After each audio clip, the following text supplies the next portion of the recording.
રામ રામ ભાઈઓ, આજે વાગ્યા છે 7:30 ને આપણે હમણાં વાડે હી.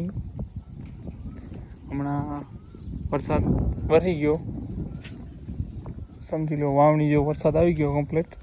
તો 2-3 દિવસ સુધી ટ્રેક્ટરનો આરામ છે, વિહામો એકદમ ટ્રેક્ટરનો.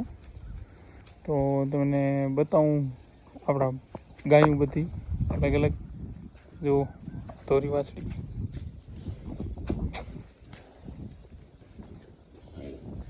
આ દેશી ગાય છે અમારી, એની છે આની ધોરી ગાયની. આ કાઠિયાવાડી વાછડી, મિક્સમાં પ્યોર કાઠિયાવાડી નથી. આની જો આની વાછડી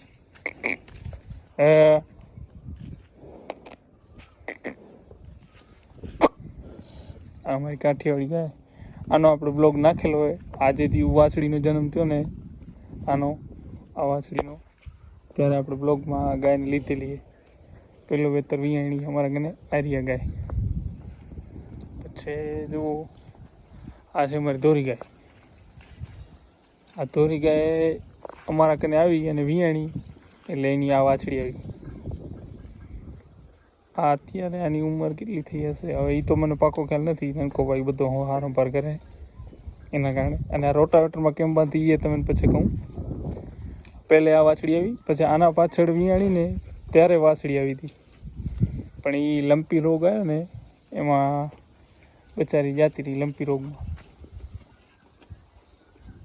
એટલે એક પહેલો વેતર આ વાછડી, બીજો વેતર આવી હતી ઓફ થઈ ગઈ વાછડી, અને ત્રીજા વેતરમાં આવી વાછડી. અને હવે આ ગાય 10 થી 15 દિવસમાં વિયાનારી. નનકો ભાઈ એમ કહેતો હતો,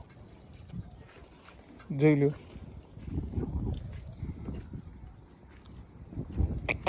તો ધોરી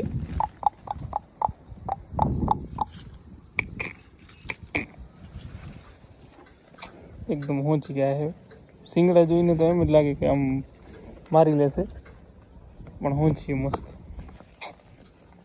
જો બીજી રહ્યું ને ચારાની, આ તો હોંચી એકદમ અમારી ગાય.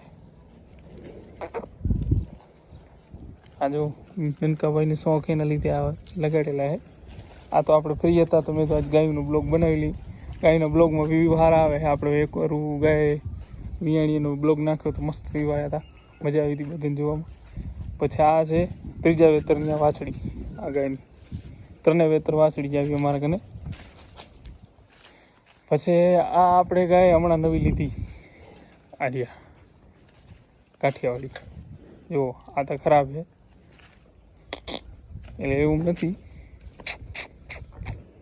આ શું અત્યારે અહીંયા આગળ ગારો હોય ને એના હિસાબે, મચ્છરના હિસાબે મારે.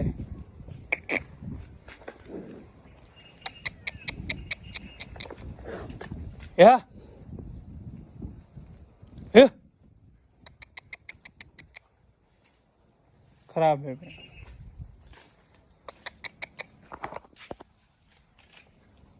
તો આ દુબળી પતળી થોડીક. આ શું અહીંયા ગારો હોય ને એના હિસાબે. અને એની વાછડી જો, આ કાઠિયાવાડી એકદમ. કાન તમે જુઓ આને કેવો લાંબા, ધારમાં બાંધેલી.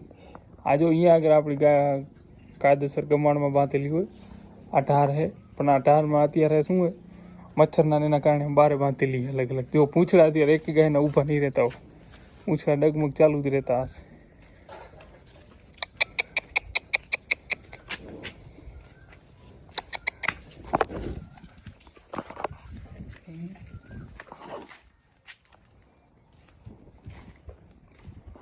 વિડીયોમાં નામ ડૂબાડે એમ છે, હું કાંઈ નથી કરતી. ધુરીયો જો આ 3 ગાયને વાછડી કાંઈ ન કરે. કરતી તો આ મકડી ગાય નથી. જો આ શું અહીંયા આગળ એવું છે ને એના કારણે.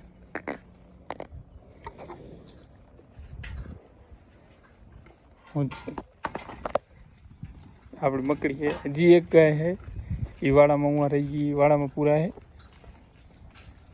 બાકી આ ગાયનો કાયદેસર ખીલા અહીંયા આગળ આમ જો અહીંયાથી આમ લાઈનસર અંદરથી આમ બંધાઈ જાય. પણ અહીંયા આગળ ગારાના હિસાબે નથી બાંધી. અહીંયા આગળ સારો પટે એટલે અહીંયા આગળ આ ગાયને બાંધેલી રોટાવેટરમાં એમાં. ને કે આપણે ટ્રેક્ટર લઈ આવીને તો નડે. આ બધા આપણે ઇમ્પ્લિમેન્ટ પડ્યા. ઉ સાઈડ વિખેડા હે, આ રોટાવેટર, આ ત્રક્કો, પ્લાવ, આ રાંપ હે. રાંપ માટે આ એકદમ બેનિફિટ થાંભલું રહે. આ આપણે ધોરિયા નાખવાનો, આ આપણું નનકું થ્રેસર, ઓટોમેટિક વાવણી, પંચો. હાલો તો આજ ગાયું બતાવવાની હતી બ્લોગમાં. મળીએ નવા બ્લોગમાં.